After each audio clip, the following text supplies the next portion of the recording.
Hello, believers, non-believers, and everyone in between. You're listening to Stories with Sapphire. I am Sapphire Sandalo. Now get cozy and open your mind because it's story time.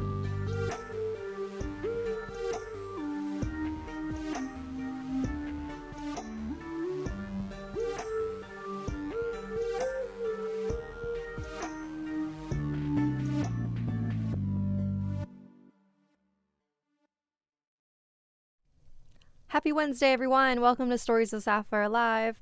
I'm Sapphire Sandalo. I took off my little thingy so you can actually see my face during the stream.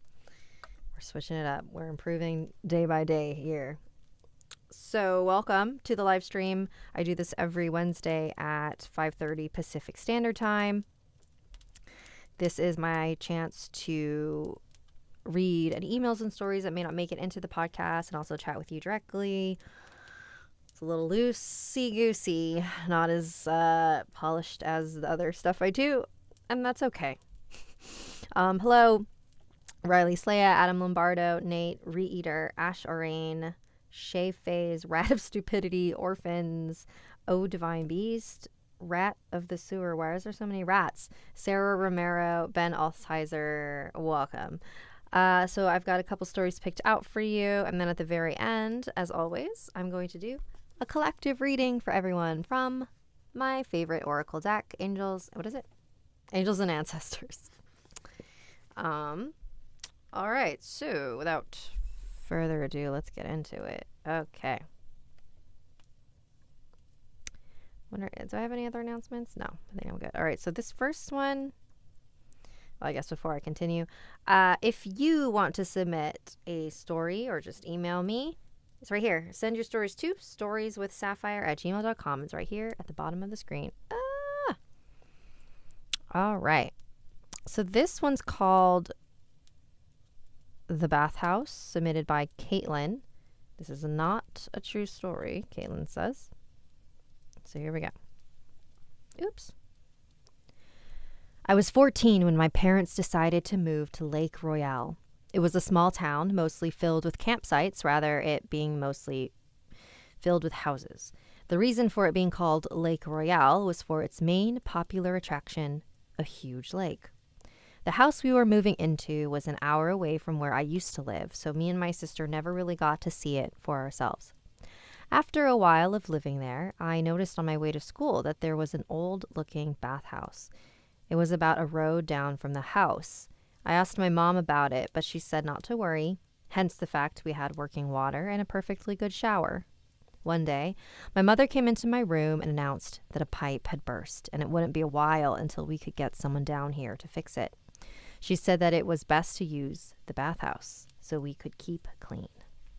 I didn't like the idea of it at first. I wasn't particularly germophobic, but I had a thing about using public bathrooms. When 7 p.m. came around, I gathered my things and put stuff like shampoo and conditioner in a bag and headed down to take a shower. As I was walking down, I didn't see anything wrong or out of place, just an old, rusted bathhouse that looked hardly used. I opened the door to the women's bathroom and walked in. Everything was painted white. The bathroom doors, the shower doors, the floor was rusted, and you could even hear the echo of your own breathing. I put my things down and started to shower. As the water was heating, I got undressed and started the shower. As the water was heating, I got undressed and put all my shower items on the mini shelf just above the faucet. As I was showering, I began to hum. The silence in the bathhouse was slightly unsettling, and the echo made it perfect for singing. As I was humming, I heard the bathhouse door swing open, followed by heavy footsteps. I stopped humming and thought that maybe someone was just using the bathroom. The person slowly walked over to my shower stall and stood in front of it without moving. Are you okay? Do you need something? I asked. No answer. Hello? Nothing again. This made me very uncomfortable. I didn't know what to do. I mean, I've never been in this situation. I heard shallow breathing. It sounded like it was coming above me. I looked up to see the head of the person, except it didn't look like a person. It was corpse looking, no eyes, and a huge smile, but with no lips. I screamed, and on instinct I threw a shampoo bottle at it, but before it could hit the creature, it disappeared. I was frozen with fear, but remembered that I needed to hurry up and leave, so I did. I finished my shower, got my things, and left. I returned home to my mom asking me how it went, and I told her about the thing that I saw. She told me that I was probably just paranoid and said I should head to bed. Before bed, I looked up the history of the bathhouse, trying to find a reason for what I saw. I came over an article. It said that a man would go into the women's bathroom and look over the stalls to watch women. He was above the average height, so it was very easy to do. He had killed himself due to not being able to handle the amount of negative attention he had gotten. The comments of the article said that according to witnesses, he had become a perverted entity who would watch women showering, but if they didn't notice him, they'd go missing. Safe to say, I never used the bathhouse again. By Caitlin. Nate with the best comment. Well, on the bright side, if you were going to have a supernatural entity watch you shower, it's best that they don't have eyes. Yes, we found a plot hole. Caitlin, that was great. There's just little things like the no eyes, and then if they don't notice him, then they go missing. Like, that's not really something people outside of the situation could ever know. So it's another thing that I would maybe rethink. Oh yeah, and if you're new here, sometimes I like to give notes on the story if they're fictional. And even if they're non-fictional, there's always a better way to tell every story. What else? Yeah, that's it. Cool. Thank you for sending that in. All right, live stream read. Here we go. That one's really long. Okay, this one's called They Found Me in the Closet. I sat huddled in the closet for what seems like an eternity. How was I in this situation? How could I be the one hiding in a closet with all the countless horror movies I had watched and knew that you never run upstairs? I could feel the blood gushing from my palms from where I had been slashed when I had defensively put my hands up. I felt around the closet floor for anything to stop the bleeding. I could hear the thud of boots walking up and down the hardwood hallway. With each step, my heart skipped a beat. I again wondered how I ended up in this situation. To make matters worse, during my chase upstairs, I dropped my phone and didn't have any way of contacting anyone for help. I could hear the boots stomping closer and closer. My heart stopped skipping a beat and began to beat out of my chest. I began to grow dizzy, and I wasn't sure if it was from the wounds on my palms or the fear of being found. I heard the stomping of the boots at the doorway of the bedroom. I held my breath and crouched down and attempted to hide behind the clothes and coats that were hanging in the closet. I couldn't see where he was, but could only hear the stomping of the boots. I could now feel the vibration of the boots growing closer and closer, stronger and stronger with every step. They were finally at the closet door. This was it. I prayed to God to allow me to somehow escape, but I knew this was it for me. I could feel myself getting dizzier and dizzier, not knowing if it was the fact that I knew it was my final moment or me bleeding out. The doorknob slowly turned and a light began to creep in. I knew these were my final moments. I closed my eyes as tight as I could. See, son, like I've told you every night, there is no monster in your closet. But Dad, she's right there, exclaimed a small child, pointing at me as we both made horrifying eye contact with each other. My father waved his hand in front of me, exclaiming, "See, son, nothing to see here," before shutting the closet door. Ooh, that's kind of fun. This was submitted by Miriam, but a part of me feels like this was taken from a creepypasta. I feel like I have read something similar. Also, the formatting of this makes it look like you copy-pasted. Um,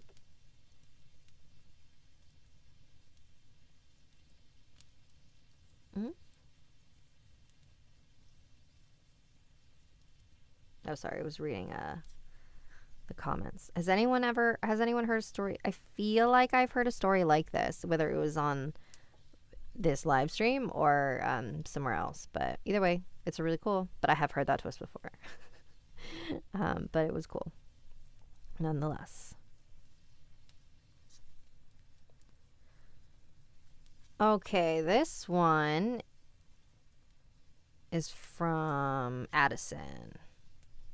Hi, I've loved your channel since I was young. I never stopped watching you. I think I began watching Snarled and you around 7 years old. Oh my god. I hope you enjoy this story. It is based off true experiences I had, technically felt or imagined, when I was younger, but I did add a touch of flair to keep it intense. It's freaked me out since then. It's a very vivid time of my life, surprisingly. Maybe I'm just weird. When I was younger, ever since I was 6 years old, I had an imaginary friend. Though I was very social then, I didn't really feel like I had anyone who got me then. Her name was Lily, and she had a short neck-length haircut with fringe bangs. Her brown hair was silky and smooth, and she had beautiful brown eyes. She wore our uniform, a red-collared shirt and khaki-colored skirts, but she always wore those same old black buckled shoes. She greeted me constantly with a bright smile and dimples, her freckles coating her face. She was sweet and got me. I never really understood why she always stayed in the bathroom and only spoke to me there, but when I asked, she always told me the exact same thing. I'm not allowed to leave here. You're lucky you get to. I'm supposed to be in 5th grade soon. That didn't make sense. We were the same grade. Or I always assumed Lily was the same age as me. She was the same height. She only knew as much as I did. When I asked her age, she was silent and replied with 7. But as I got older, she didn't change. She always stayed that same age, same look. 2nd grade came along, and Lily seemed to grow distant. I had moved away from that school for the first semester, and yet she was back. She seemed angry at me sometimes. Whenever I used the restroom, I always felt like someone else was there. Even if I was alone, I looked under the stalls and swore I saw her shoes sitting in stalls away from me sometimes. I got this scared feeling each day I used the bathroom. And the second I opened that door, I felt a rush of adrenaline. It was like I was being chased, and if I didn't get out before she caught me, I always got out in time. But that didn't leave much room to wash my hands, so I was always seen using hand sanitizer. It was strange. A girl who was once my friend tormented me. I could feel her behind me, chasing me. I could imagine her face laughing as if it were a game. I stopped using the bathroom after a while, but 2 years later, 4th grade, on my last day before moving, I had no choice but to use it. I entered, and this time, as I unlocked the stall, she didn't chase me. I was a bit suspicious, but I was relieved. As I was washing my hands, I saw her face in the mirror. "Why are you leaving?" she asked me. I was shocked, my own mind asking me why I was leaving. Strange. I shrugged, looking away as I dried off my hands. "You can't leave. We're friends." "I don't really have a choice, Lily. I'm moving." "I'll make you stay with me." Suddenly, I felt pressure around my neck. I stumbled back and gasped for air as it got hard to breathe. Then I heard footsteps. Another girl walked around the corner. The pressure stopped. Lily wasn't talking to me anymore, and wasn't even there. I quickly took off, and that was the last I ever saw of her. It may have just been because I grew up and out of imaginary friends with a terrifying imagination for freaky ghosts. I did love horror shows, but I don't know why my own imaginary best friend would want to kill me. I'm 13 now, and while I'm not afraid of my old imaginary friend killing me in the bathroom of my school, I still refuse to go to any public bathroom, especially the school ones. Okay. So the imaginary friend was in your head? Was it a ghost? I got a little bit confused, unless it's supposed to be Supposed to be open-ended like that. Adam Lombardo, and the closet creature's name was Mr. Widemouth. Thank you for the super chat. Mr. Widemouth, I love that story, that creepypasta. That's one of my favorite videos that I ever did. All right, let's see how much time we got. Maybe we got time for this. So we got a long one. Actually, no, we'll read the short one. Okay, this one's called Time Seemed to Stop When I Left My House, submitted by PJ. Hello, Sapphire. My name's PJ. I have been watching your videos since you were part of Snarled, and I always loved listening to viewers' real-life accounts of the supernatural. I'm a pretty skeptical person, but I try to keep an open mind to strange encounters. Up until recently, I was able to chalk up most of my strange experiences to a weird feeling in my gut or a trick in the light. However, this past summer, something strange happened I can't give an exact answer to.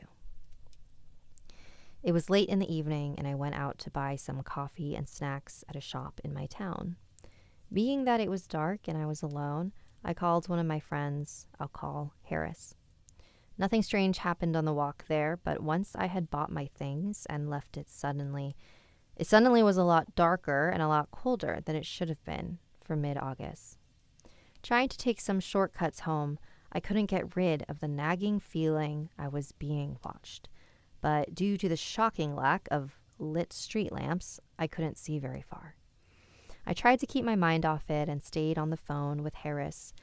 By the time I got en route to get back home, I started walking on a normally very busy street in town, only to find it was dead silent.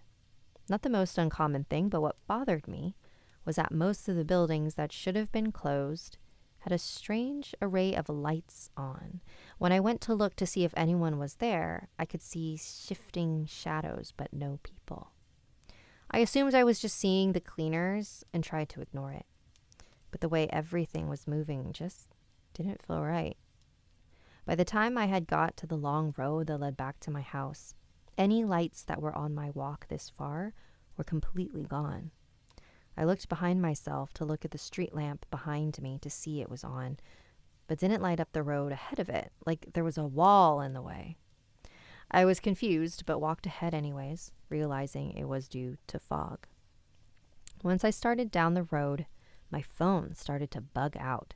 I tried to keep talking with Harris, but I couldn't hear much more than a couple glitchy words. My phone is old, but it had never acted like this. I figured it was bad reception, and I was about to leave when I realized I had apparently walked much further than I thought. The street lamp was at least a block away from me now, and with the fog, it was pretty hard to see. But from how far I walked, I shouldn't have been more than a few feet away. Something was telling me this wasn't good, so I decided to just speed walk the rest of the way home. It had felt like I was walking well over 20 minutes at this point, but when I tried to check my surroundings, I had barely moved from where I was before. The more I stared at the road ahead of me, the longer it seemed to stretch. So, at the end of my street, there's this old house with some very bright lights that's been there for as long as I can remember, which told me I was definitely going in the right direction. But that wasn't what was giving me pause. It was that the longer I looked at it, the further away it seemed to get. At this point, I just wanted to get home as fast as I could and tried jogging the rest of the way. After what felt like another 10 minutes, I only had made it another block. I noticed that now there was someone else walking on the opposite sidewalk to me, but something about them didn't sit right with me. They glanced at me, but I couldn't see their face from where I stood. When I looked away, I saw what I guessed was lights to my house. Seeing it as it was the only other lights on for the entire street, I took that as my best bet of getting off this road and kept my eyes locked on it. Luckily, I was right, and it was my house, and once I stepped inside, my phone stopped glitching. I checked the time, and from when I left to when I got back, it had only been 10 minutes. Setting my stuff down, I stepped back outside, my now working phone in hand, to see most people's lights were on, and one of my neighbors was blasting music out of his car. I ran back inside and locked the door. I don't know what happened that night, but I've never had that happen again. Thank you for reading my story. Kind regards, PJ. Interesting. So it sounds like you experienced a type of time slip. I did get a little bit confused in the middle with the descriptions of what exactly was happening, but that's kind of what it sounds like to me. I feel like you had a time slip where you were suddenly in a moment where either in the past or the future. I don't know. Pretty creepy. Adam, I love that Mr. Widemouth was British in yours. Yeah, I don't know why I gave him a British accent. I just thought it would be fun and weird. Cool. All right, let's see here. How are we on time? All right, y'all. It's that time. It is collective reading time. All right. So everyone in the chat, I want you to take a deep breath. Let's see here.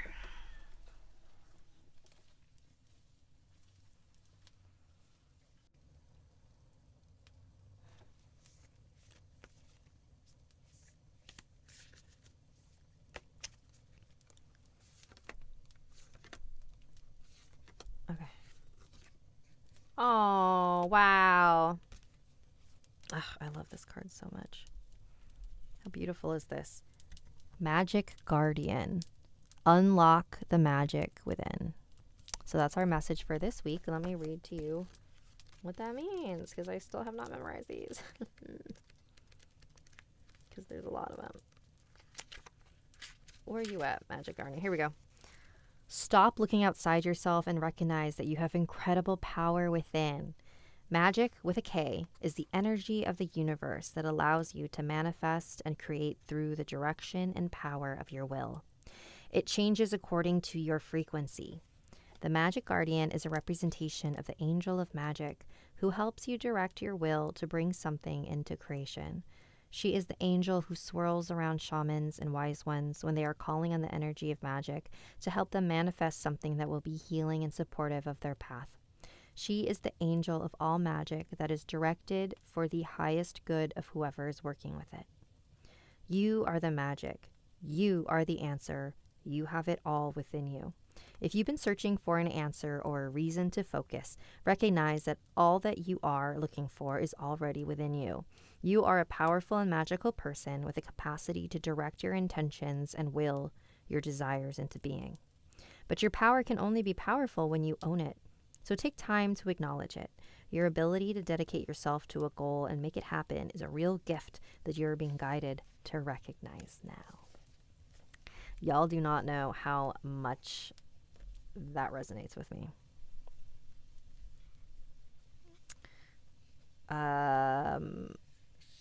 Angel Sandoval, I guessed a person with wings. Well, if it's an Angels and Ancestors deck, it's probably going to be a person with the wings. Although I will say a lot of cards do not have. The Guardians all have wings, but there's a lot of non-Guardian cards. So that's still pretty cool. Wow, I can't get over how much I needed that. I feel like these collective readings are usually mostly just for me. But you know what? What I like about it is that they're universal messages. You know? Like that can apply for everyone, and that's fine. Okay, y'all. It is that time. Thank you for sticking around to the end.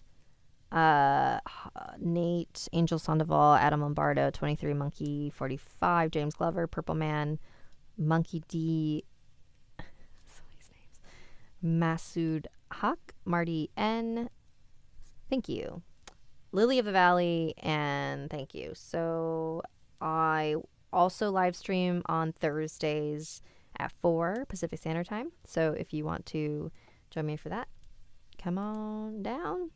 I don't know. All right, everyone, have a good rest of your day. Goodbye.